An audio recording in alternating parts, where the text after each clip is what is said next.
Well, I had to wait a couple of days longer than I anticipated. I wanted to give through opening weekend for Doctor Strange so that people could watch it.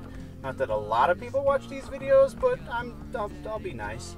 Because I'm going to spoil the shit out of it. I'm going to literally read the plot. So, couple of things first. Don't forget to like, share, subscribe, follow me on Twitter, all that jazz.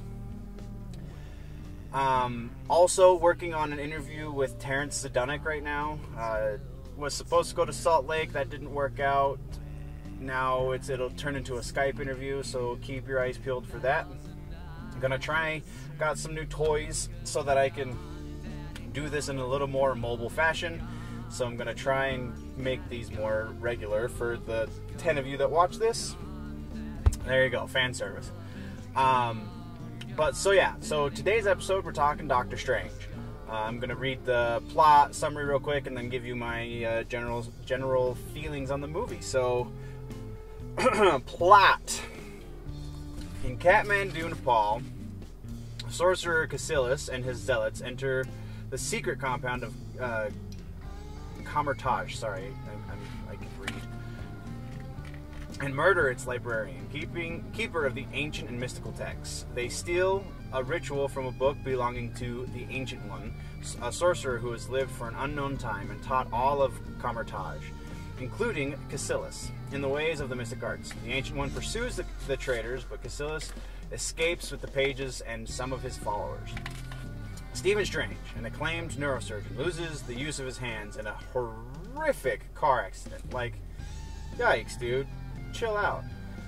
Fellow surgeon and former lover, Kristen Palmer, tries to help him move on, but Strange, believing he can regain the use of his hands, instead uses all of his resources pursuing experimental surgeries in vain.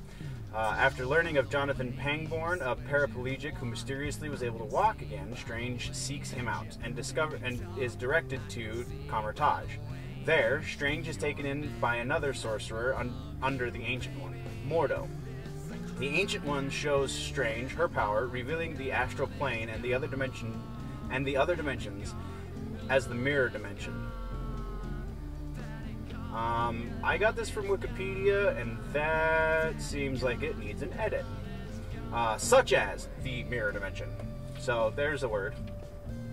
Strange begs her to teach him, and he eventually agrees, despite his arrogance, which reminds her of Cassilis. Strange begins his tutelage under the Ancient One and Mordo, and learns from the ancient books in the library, now presided over by Master Wong, who is fucking hilarious in this movie. Strange learns that Earth is protected from other dimensions by a spell formed from 3 buildings called sanctums, found in New York City, London, and Hong Kong. The task of the sorcerers is to protect the sanctums, though Pangborn chose to forego this responsibility in favor of channeling mystical energy into walking again. So, I mean, again, this is from Wikipedia, so if that was confusing, Pangborn's the guy who directed Strange to Hong Kong, or to Kathmandu rather, and he, instead of staying to be a sorcerer, decided that he would just channel all of his energy, all of his sorcerer energy, into fixing his back so he could walk again.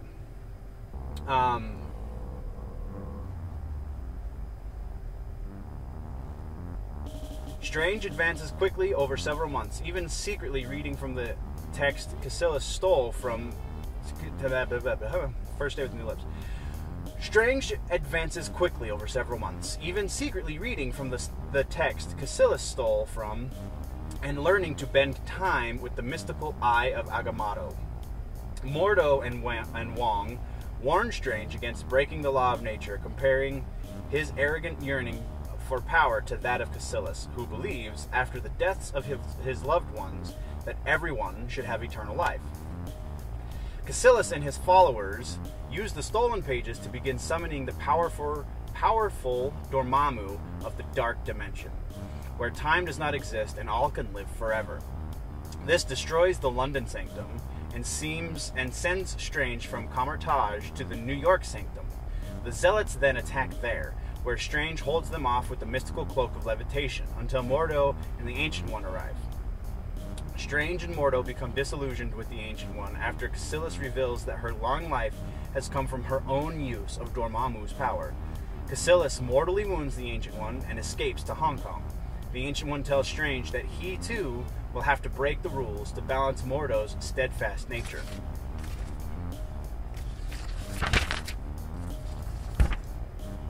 She then dies, despite the best efforts of Strange and a bewildered Palmer, his friend from before. Strange and Mordo arrive in Hong Kong to find Wong dead and the Sanctum destroyed, with the Dark Dimension already engulfing Earth. Strange uses the Eye to turn back time and save Wong, before creating an infinite time loop inside the Dark Dimension that traps himself and Dormammu in the same moment forever. Strange agrees to break the loop if Dormammu leaves Earth and later takes Casillas with... And the latter, Dormammu, takes Casillas and the Zealots with him. Disgusted by Strange and the Ancient One's disregard for the consequences of defying nature, Mordo departs. Strange returns the Eye, which Wong calls an Infinity Stone, to Cumberbatch, and then takes up residence in the New York Sanctum to continue his studies in... and there ends the movie proper. In a mid-credit scene, Strange agrees to help Thor, who has brought his brother Loki to Earth to search for their father Odin.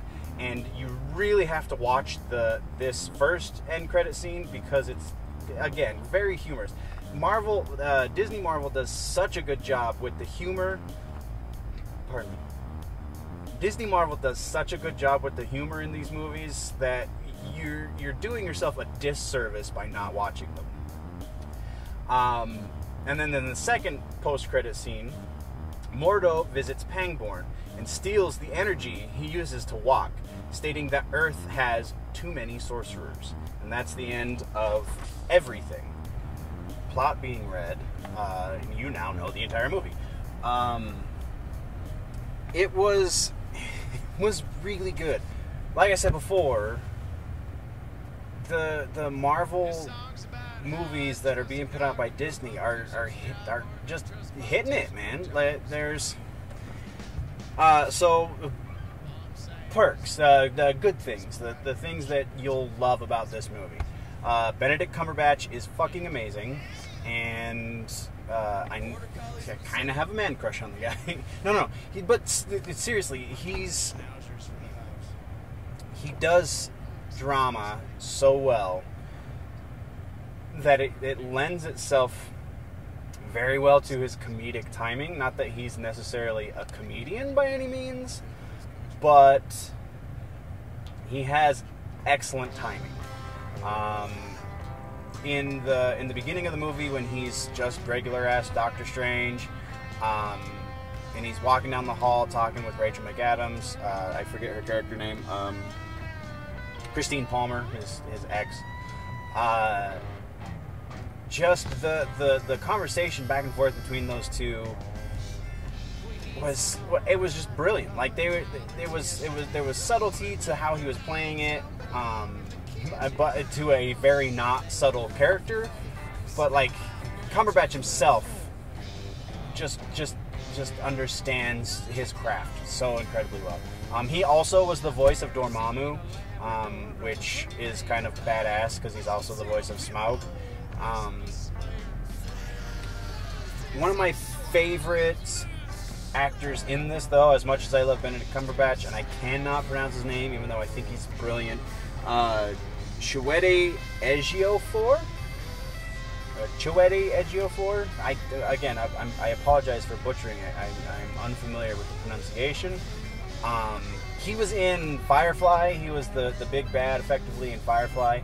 And just every time I've seen him since Firefly is when I first became aware, he's just kind of blown me away. He's such a good actor, and in a lot of ways pairs very well with Benedict Cumberbatch. So this movie was cast rather excellently.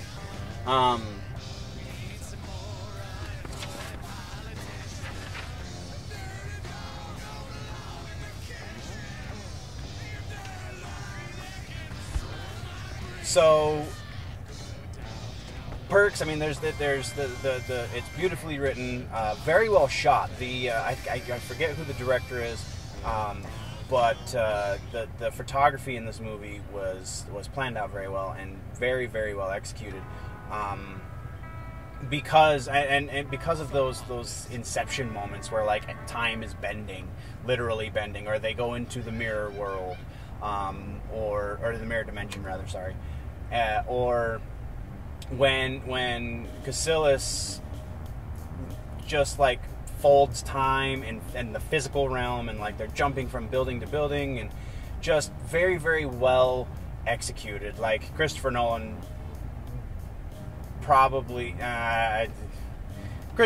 was probably appreciated it. Let's say that. But yeah, very, very beautifully shot, very excellently written. I am not a big Strange reader, so I couldn't tell you the accuracy to the comics necessarily. From my understanding, I mean, again, Disney Marvel has not really bastardized too much. So, I mean, they have to condense things and they have to shorten it quite a bit, but it's very well executed. So, on to negatives about this movie. Our plot holes are just kind of WTF moments. There's not a whole lot to complain about. I mean, I'm sure you'll catch minor things. I mean, every movie has minor glitches. The one that really sticks out to me is, again, when they're running from Casillas and he's bending the physical world around them. Strange has the cloak of levitation, which I thought he could fly with, and it also is sentient, so like it tries to protect him. So there's a couple of spots in that scene where I feel like the guys at Cinema Sins are going to have a field day on that specific scene alone. And you kind of look at it and go, all right, so his cloak could take them to that portal. Why are they physically running that extra 10 feet when they know it's going to move? You know, it seems like there's missing bit of logic in that scene, in that part. But again, that's just the one glaring one. I'm sure if I were to go back and watch it again with a fine-tooth comb, I'd find a lot more. But on the whole, you don't consciously see that stuff. Fantastic movie. I absolutely recommend going to see it. The humor throughout is great. Like I said, the guy who played Wong, pull him up right here. Benedict Wong as Wong. The guy who played Wong, Benedict Wong, you'll recognize him from stuff. He's been in a few things. He's actually was just in the season 3 finale of Black Mirror, which I'm also going to do a video on. I'll probably do a compilation for all 3 seasons of Black Mirror because season 3 just released and is now over. Fantastic actor, again, across the board. You've got really great actors. Tilda Swinton is in pretty good form. I don't know, a lot of times I feel like she's just being herself and passing that off as acting. Not that that's a bad thing. I'm not trying to diminish her performance. I'm not trying to diminish any of her performance because she is, I mean, she pulls it off, so more power to her. I thought it was interesting. Again, I don't read Strange, so this is very likely how it is in the books, but I thought it was interesting that the Ancient One was a Celt, effectively. She's Irish. And they do reference that in the movie, that she is of Irish descent to some degree, or Celtic. I can't remember exactly which. Just an interesting choice. It was probably the original creator, Stan Lee, and oh god, you guys are going to kill me for not remembering who else created Doctor Strange. And I don't have my notes. But yeah, so it was probably an original decision to make the Ancient One Irish, just to kind of throw it off because there is so much Eastern imagery and philosophy and everything behind it. But fantastic movie. It seemed all the other nerds that I was in the movie theater with dug it, and generally I go see these movies with a room full of very difficult customers who can punch holes in everything. And the general consensus coming out of this movie was it was good. So do yourself a favor, go see this. It is absolutely a great placeholder while you're waiting for Star Wars, because everybody's just waiting for Star Wars at this point. And leave comments below if you want me to do. I just saw